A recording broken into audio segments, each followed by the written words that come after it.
Hello classmates, it's Maka Day today. Ako po si Sean Desagas and I'm playing the role po of Mr. Sean Rodente. So, pag-usapan po natin si Sean.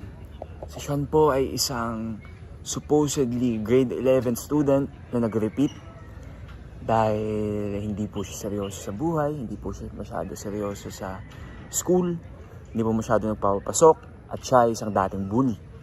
So, ngayon po na nabigyan siya ng panibagong chance, panibagong pag-asa na maayos ang kanyang buhay, maayos ang kanyang pag-aaral. Siya po ay magbabalik sa Mac A bilang isang focused and calculated na student. Kumbaga, iwas po siya sa gulo.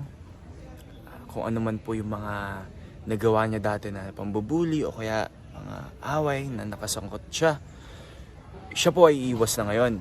Pero syempre, knowing po na nasa kanya pa rin yun, nakaraan niya yun, malalaman po natin kung mailalabas pa ba niya ulit yung ganong ugali o talagang buong buo na ang kanyang loob na talagang magbago na.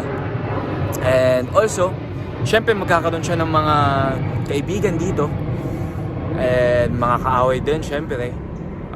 Excited na po rin ako na mapakita sa inyo kung sino yung magiging mga kakampi ko, mga kalaban ko, mga kaaway, mga kasundo. Or isa rin po pala na pwede mangyari is magkaroon po ako ng love interest syempre. Di naman po may iwasan sa school, diba? Sa klase na may magugustuhan kang classmate, schoolmate. And ang exciting po doon is yung kung paano sila magmi-meet, paano magmi-meet si Sean at yung posible niyang maging partner, 'di ba? And isa pa doon ay kung ano yung mga challenges, yung mga pagsubok na makakamit niya along the way. Kung malalampasan ba niya ito or tuluyan na siyang madadapa. Pero alam naman po natin, kagaya ng sabi ko, si Sean Rodente po ay isang estudyanteng nagbabago na at focus na. Kumbaga, talagang hindi na po siya magpapa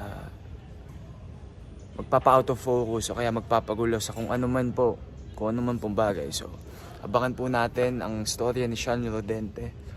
And excited na po ako. Sana excited na rin po kayo. And sabay-sabay po tayo manood ng Maka Season 2.